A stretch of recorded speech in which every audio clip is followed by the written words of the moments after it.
Now, he says to Jesus, how could anyone be born who is born and already grown up?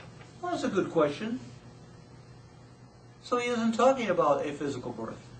You can't re-enter your mother's womb, he says. What are you saying with the born from above talk? What are you talking about, born from above? Now, so Jesus, it must have been awfully frustrating because he figures that these people should know. They're the theologians of the time. They should know these simple things, that there is such a thing as a state of consciousness that changes your life. Now, Jesus now points to the conscious thought that will bring about a change through the power of God, and that's important. You cannot lift yourself up by your own bootstraps. Forget it. I've told you before, when I was a kid, I heard that saying and I tried it. I had some boots on, I just tried to lift, I fell down. And that's pretty much how we do when we're trying to lift ourselves up by our own bootstraps. Now this does not come along, this new birth does not come along by material thinking. But a person begins to think along the line of spiritual stuff. And when he does, something clicks. Have you ever had a click? Has everybody here had a click? I've had a click.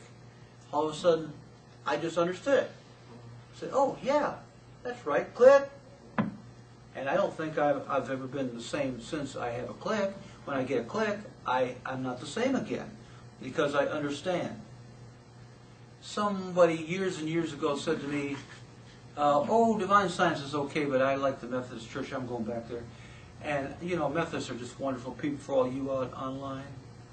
They're just great. I just love Methodists. And I just love Methodists. I got a lot of good friends who are Methodist ministers, and they are wonderful. But you know what I told this lady? I said, you can't. You can't go. She said, why? I said, because you know too much. You couldn't go back there and just listen to the old orthodoxy, no matter how wonderful it is. You just can't. And she couldn't. She was gone for a couple of months and she came back and said, no, I couldn't, I just didn't fit in there. Now he goes on to say, unless a person submits to the original creation, I want you to hear this very clearly. What's being said here? What are you talking about, the original creation? He goes on to explain. He said, unless a person submits to the original creation, quote, the wind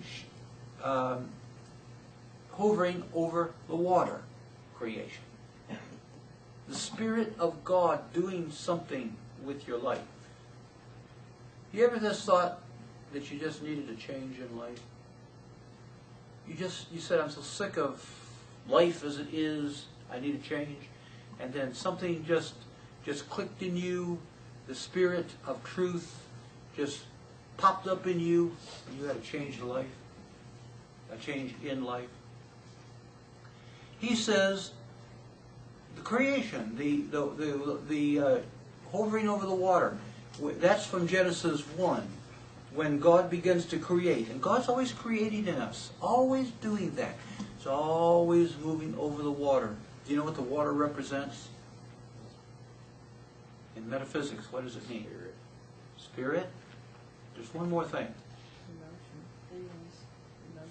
Feelings, conscious thought. The conscious and subconscious thought. The thought, the waters. And he says, that's where God is moving over your waters. See, today, while you're sitting here, while you're out there online, God's moving on your waters. God's moving on your waters. There's shaking and stuff going on. The invisible moving into the visible. No, let me read that again. The invisible moving the visible. God, I need a change in my life. Something I need better than I have now. It takes this invisible something to do it. Now that doesn't mean you just sit around and say, God, I need to pay the bills this month, so would you mind paying them for me? Thank you very much. It may be you need to get a job. But you see, the invisible begins to move on the visible, it gives you a job.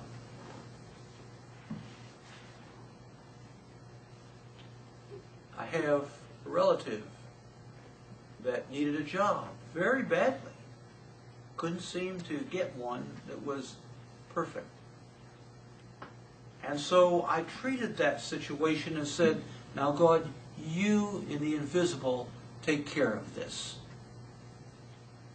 And he got an absolutely perfect job, working for the company that he lives in their place. Perfect job. Gets his rent free. Couldn't ask for something better. Maybe a little bit more an hour, but let's work on that. You see, if you want a change to take place in whatever it is, sometimes you just have to know that the invisible is moving upon the visible. The invisible, powered presence is moving upon the visible. He said the invisible moving the visible, and then he goes on to say, a baptism or a submergence into new life. Or it's not possible to enter into the kingdom. You've got to think spiritually. The kingdom of God, salvation, healing is all spiritual. It's all in the spiritual. Now, in order to understand life and to have a change of life, you must see things from a spiritual viewpoint. And that's where we have a problem, because when we get into a problem, the first thing we do is wring our hands and stomp our feet, carry on, because we're seeing strictly from a visible viewpoint. If this visible isn't changed, if something doesn't happen, there's going to be big trouble. So, what we're asked to do then is to forget about that outward for a while and get into the invisible and let the invisible move upon the visible, and then you'll see a change. Can you do it all by yourself? No, you can't. We have to get in touch and accept the power of God moving in and with us in order for change to take place. Now, Jesus ends up his lesson. He points to the fact that material things come from material things, and spiritual things come from spiritual things. So the spiritual is the first. When you're in trouble, it's a good idea, if you say you are ill or whatever it might be, turn to the spiritual first. And then let it move you into an understanding which will change the physical. Now these people, and it's not their fault, they hadn't been taught anything else. They were material thinkers. And the only hope for their progress was to change that kind of thinking and go back into a spiritual kind of thinking. I want to tell you something, because I think if you take messages from Zion, you've heard this before, and I had an opportunity to sit with this individual and know what happened. He was in a situation where he was being followed by a gang because of various things. He went into a grocery store, and when he went to come out of the grocery store, the gang was standing outside, and I understand that there was a gun somewhere in this group. He was a true student, and he immediately turned to God, knowing that God was his true source and his protection. See, he turned away from the physical stuff to the spiritual. And all of a sudden, he felt it was okay to go outside. He walked right out the door and right through them. And they did not recognize him at all. Although they knew him, they didn't see him, because there was an aura of protection around him. Isn't that great? Good demonstration. Remember that there is a power and a presence within each of us that is changing our outward, because the inner thought is changed.